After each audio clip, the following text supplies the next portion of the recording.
ইংল্যান্ডের প্রায় ৭৫% বিশ্ববিদ্যালয় আগামী বছর আর্থিক সমস্যার সম্মুখীন হবে। টিউশন ফি বাড়ানো সত্ত্বেও এই সংকট তৈরি হবে। অফিস ফর স্টুডেন্টস বিবিসিকে এই তথ্য জানিয়েছে। প্রকাশিত প্রতিবেদনে অফিস ফর স্টুডেন্ট জানিয়েছে, বর্তমানে বিশ্ববিদ্যালয়গুলো যেসব ফাইন্যান্সিয়াল ক্রাইসিসের সম্মুখীন হয়েছে সেটি আগের চাইতে অনেক বেশি খারাপ।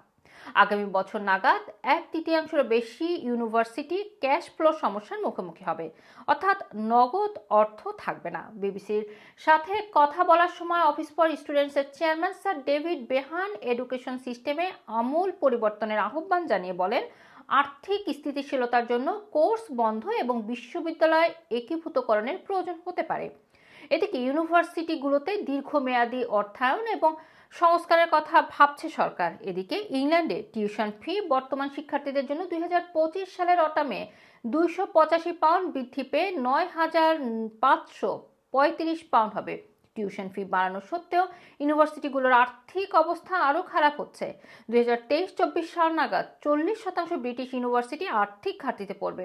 এছাড়া 2025-26 সাল নাগাদ 72% বিশ্ববিদ্যালয় যত অর্থ ব্যয় করবে তার চেয়ে কম আয় করবে। এতে মোট 1.6 বিলিয়ন ঘাটতি তৈরি হবে।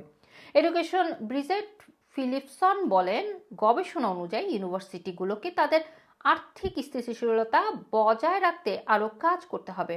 অফিস ফর স্টুডেন্টসের চেয়ারম্যান ডেভিড বেহান বলেন, সরকার কর্তৃক ইউনিভার্সিটিগুলোকে আরও বেশি সহায়তা করতে হবে।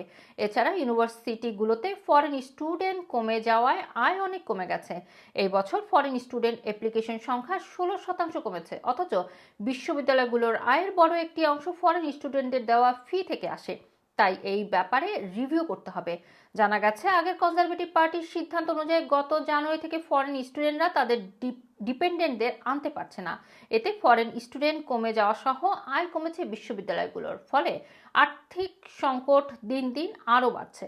রোমানা রাখি, রানা টিভি, লন্ডন।